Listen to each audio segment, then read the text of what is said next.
ओम साई राम।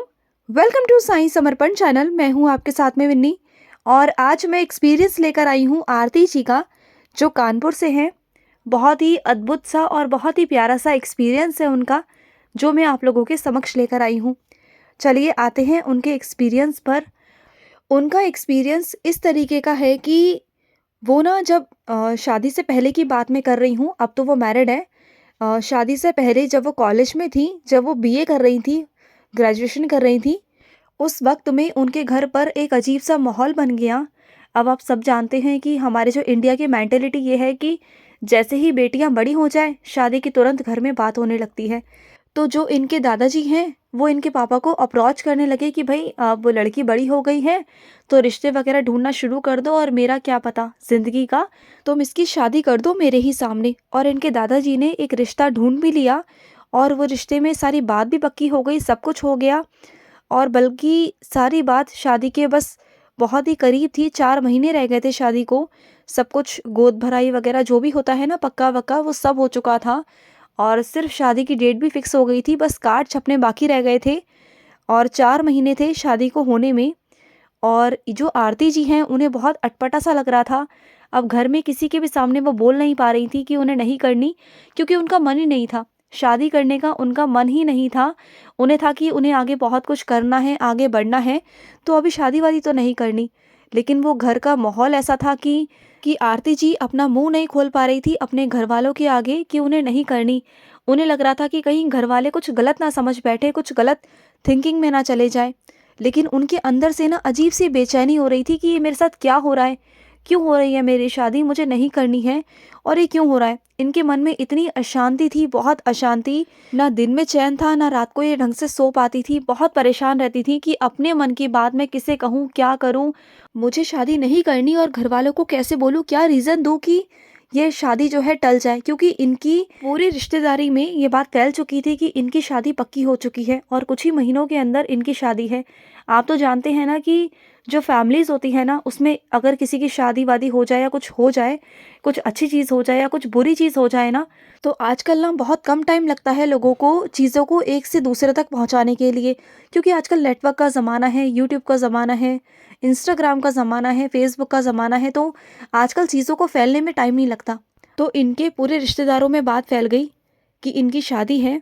और ये और ज़्यादा परेशान कि अब मैं अपने घर वालों को कैसे मना करूँ, पूरी दुनिया में बात फैल चुकी है, अब मैं क्या करूँ, कैसे करूँ, इन्हें समझ में नहीं आ रहा था। तो इनकी एक चाची हैं जो इनसे थोड़ा सा खुली हुई हैं, तो इन्होंने अपनी चाची को बोला कि चाची मेरा मन नहीं है और ऐसे ऐसे सारी बात है, मैं किससे कहूँ, क्या कहूँ, समझ में नहीं आ रहा चाची। तो इनकी चाची ने बोला, तुम बाबा पर विश्वास करती हो ना, अपने साईं पर विश्वास करती हो, फिर भी तुम इधर उधर क्यों भटक रही हो। अगर छुटकारा पाना चाहती हो तो उन्हीं से कहो ना, वही तुम्हें छुटकारा दिलवाएंगे, वही सब कुछ करेंगे, तो उनसे जाकर कहो ना। तो इनको ये बात बहुत लगी एक्चुअली। उसके बाद ये साईं के पास में गई और साईं को इन्होंने बोला कि साईं, आप तो सब कुछ जानते हैं ना कि शादी को होने में बस अब 2 महीने ही रह गए हैं साईं, और आप कुछ करो बाबा, मैं अब नहीं करना चाहती शादी और मेरा मन बिल्कुल भी नहीं है। आप प्लीज़ कुछ करो, कुछ भी ऐसा करो कि इस शादी से छुटकारा मिल जाए और घर वाले अपने आप मना कर दें, या कुछ ऐसा हो जाए कि मेरे अंदर इतनी हिम्मत आ जाए कि मैं शादी को मना कर सकूं। कुछ ऐसा कर दो बाबा। उस वक्त में ये बहुत बीमार रहने लगी थी, बहुत परेशान रहने लगी थी। जाहिर सी बात है, अगर दिमाग पे कोई चिंता होगी, कोई परेशानी होगी ना, तो उस वक्त में इंसान बीमार तो होगा ना। और उस वक्त में इनके एग्ज़ाम भी चल रहे थे। इन्हें समझ में नहीं आ रहा था कुछ भी कि क्या करूं, कैसे करूं, कैसे आगे होगा, कैसे नहीं होगा, पता नहीं। इन्होंने बाबा से कहा कि बाबा, अगर आप मेरी शादी से छुटकारा दिलवा दोगे ना, तो मैं आपके शिरडी ज़रूर आऊँगी। और इन्होंने बाबा से कह दिया था कि बाबा, बाकी आपकी मर्ज़ी है, आप संभालो, जो करना है आप देख लो बाबा। तो ये बताती हैं कि 15-20 दिन बीत गए, और एक दिन क्या हुआ, ये बताती हैं कि इन्हें कुछ वर्ड्स, कुछ शब्द ऐसे मिल गए बोलने के लिए अपने घर वालों को, कुछ ऐसे शब्द मिल गए, या फिर कह लिया जाए कि ऐसी हिम्मत मिल गई। इन्होंने अपने घर वालों के आगे सारी बात रख दी, जो भी था अपने मन में सब कुछ दिल खोल के रख दिया। और इन्होंने कह दिया कि गलत मत समझना, मुझे बस शादी नहीं करनी है, इनसे नहीं, मुझे किसी से भी नहीं करनी, मुझे अभी शादी करने का मन ही नहीं है। तो फिर इनके दादाजी ने भी बात को समझा, बहुत अच्छे से समझा।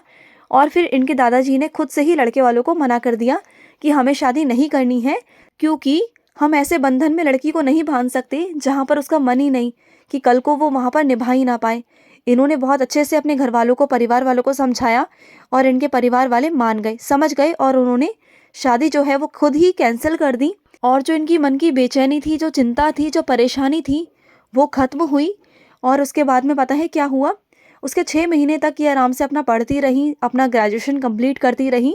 तो 6 महीने बाद ना इनके दादाजी ने बोला कि चलो आरती तो शादी करने को रेडी नहीं है, उसका मन नहीं है, जब होगा तब देखेंगे, लेकिन जो आरती की छोटी बहन है हम उनकी शादी कर देते हैं।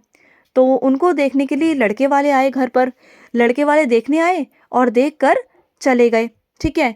और फिर थोड़ी देर बाद फ़ोन आता है वहाँ से कि उन्हें छोटी लड़की पसंद नहीं, उन्हें बड़ी लड़की पसंद है, यानी कि आरती जी, उन्हें आरती पसंद है।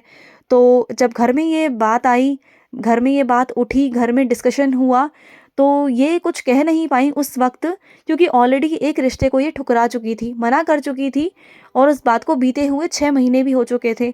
तो फिर घर वालों ने कहा कि अब क्या करें। तो आरती जी ने उस वक्त में कुछ भी नहीं बोला, क्योंकि उस वक्त में ना इनके अंदर बेचैनी नहीं थी। क्योंकि ना जैसे पहले 6 महीने पहले इनके अंदर बेचैनी थी ना कि मेरी शादी क्यों हो रही है, कैसी हो रही है, ये वो, मन में बहुत सारे सवाल थे। लेकिन जब ये वाला रिश्ता आया ना, इनके बहन वाला, और लड़के वालों ने इनकी छोटी बहन की जगह इन्हीं को पसंद कर लिया। और ये फिर अपने घर वालों के आगे भी हाँ ना कुछ नहीं कर पाई, क्योंकि अंदर से इनको पहले से ही गिल्ट था कि ऑलरेडी मैं एक शादी ठुकरा चुकी हूँ, मना कर चुकी हूँ। और घर वालों की इज्जत भी तो कुछ होती है ना, घर समाज में, परिवार में, चीज़ों में, रिश्तों में। तो ये फिर नहीं बोली। इन्होंने कहा ठीक है, आपको जहाँ करानी है फिर आप करा दीजिए। और दूसरी बात ये भी है कि इनके मन में ना वो बेचैनी नहीं थी, जो पहले रिश्ते को लेकर जो इनके मन में बेचैनी थी ना, जो परेशान थी, ये घुटती थी, बीमार रहती थी, परेशान रहती थी, अंदर ही अंदर से ना ये घुटती थी, परेशान होती थी, किसी को अपनी बात नहीं कह पाती थी, बेचैन रहती थी। लेकिन जब से ये वाला रिश्ता आया था उसके बाद इनके मन में बेचैनी नहीं थी, बल्कि खुशी थी। ये खुश थी उस वक्त में, इनको अच्छा सा महसूस भी हुआ था। और इनकी शादी बहुत धूमधाम से हुई, बहुत अच्छे से हुई। और आज ये बताती हैं कि इनकी फैमिली बहुत अच्छी है, जो इन्हें फैमिली मिली है, जो ससुराल इन्हें मिला है, वो फैमिली बहुत बहुत अच्छी है। इनके हस्बैंड बहुत लविंग और केयरिंग है, बहुत ध्यान रखते हैं इनका। और इनके पूरे ससुराल वाले बहुत ही अच्छे हैं, बहुत ही प्यारे हैं, ये बताती हैं। हर पल हर वक्त इनका ध्यान रखते हैं और बहुत ही प्यारी फैमिली इन्हें मिली है, बहुत सपोर्टेड फैमिली इन्हें मिली है, हर चीज़ को लेकर इन्हें सपोर्ट किया जाता है। और ये अपनी मैरिड लाइफ में बहुत बहुत खुश है। ये बताती हैं कि ये बहुत बहुत खुश है, इन्हें किसी से कोई शिकायत नहीं, कुछ नहीं। और इनका मानना है कि जो हुआ बाबा ने करवाया, साईं ने करवाया। वैसे ये शिरडी आज तक जा नहीं पाई, इनकी मन्नत थी कि मैं शिरडी जाऊंगी, ये जा नहीं पाई, पर कहती हैं कि बाबा का जब बुलावा आएगा तो मैं ज़रूर शिरडी जाऊंगी।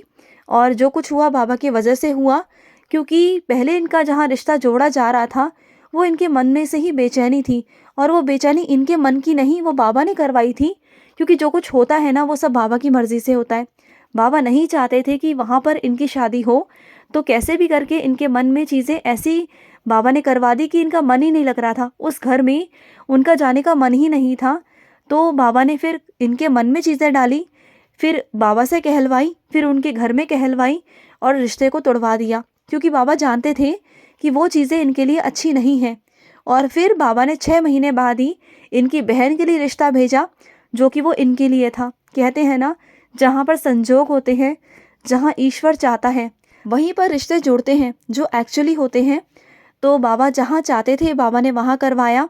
इन्होंने बाबा के ऊपर पूरा पूरा भरोसा किया, सब कुछ अपना बाबा के ऊपर छोड़ दिया कि जो बाबा करेंगे उनके लिए वो अच्छा ही होगा, और बाबा जो करेंगे वो उनके लिए बेस्ट से बेस्ट होगा। क्योंकि बाबा जो हमारे लिए करते हैं ना वो बहुत अच्छा होता है। और अक्सर हम ही बाबा को गलत समझ बैठते हैं। हमें लगता है कि बाबा हमें ये नहीं दे रहे, वो नहीं दे रहे, इसे हमारी ज़िंदगी से निकाल दिया, उसे हमारी ज़िंदगी में ले आए। तो ये सब हम नहीं करते, वो बाबा करते हैं। बाबा को पता है कि हमारी ज़िंदगी में किसे रखना है और किसे निकालना है। समझ में आया आपको?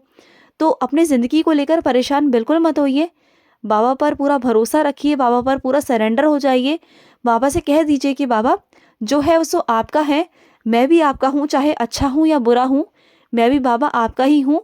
आप जैसा मेरे को रखोगे मैं उस हालात में रहूँगा, ऐसा बाबा को बोला करो। जो बाबा दे रहे हैं ना आपको वो बहुत बेस्ट है, ठीक है? तो कभी परेशान मत हो, जो होगा अच्छा होगा आपके साथ में भी। और अगर आपकी लाइफ में भी कुछ ऐसा चल रहा है ना तो बिल्कुल परेशान मत हो, बाबा हैं आपके साथ में, बाबा बहुत अच्छा करेंगे, ठीक है? तो चलिए मिलते हैं नेक्स्ट वीडियो में। लेकिन अगर आपके भी कोई अनुभव है तो हमारे साथ स्क्रीन पर चल रहे नंबर पर आप शेयर कर सकते हैं, व्हाट्सअप कर सकते हैं। तो चलिए मिलते हैं नेक्स्ट वीडियो में।